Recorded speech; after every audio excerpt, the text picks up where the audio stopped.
நன்றி சார். அடுத்ததாக இயக்குனர் விக்ரமன் அவர்கள்.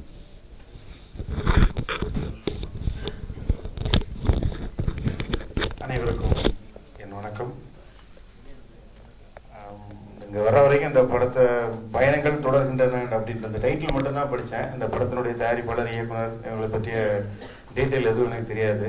ஆனா இங்க வந்து பார்க்கும் பொழுதுதான் தெரிகிறது, ஒரு தேசிய ஒருமைப்பாட்டுக்கு ஒரு அழகான ஒரு முன் உதாரணமாக இந்த படம் திகழ்ந்து கொண்டிருக்கிறது.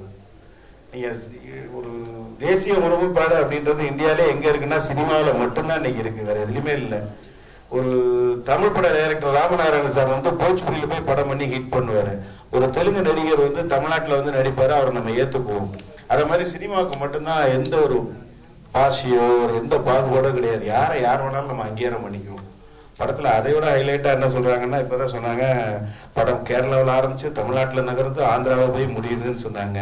ஸோ தென்னிந்திய ஒருமைப்பாடும் இதுல இருக்குது. இந்த படத்தில் கதாநாயகனாக அறிமுகமாகும் நண்பர் தீபக் ராஜேஷ் அவர்கள் இந்த பயணங்கள் தொடர்ந்து வெற்றி பயணமாக தொடர்ந்து பின் அது ஒரு சாதனை பயணமாக தொடர்ந்து கொண்டே இருக்க வாழ்த்துக்கள் சொல்லி விடைபெறுகிறேன். நன்றி, வணக்கம். நன்றி. அடுத்ததாக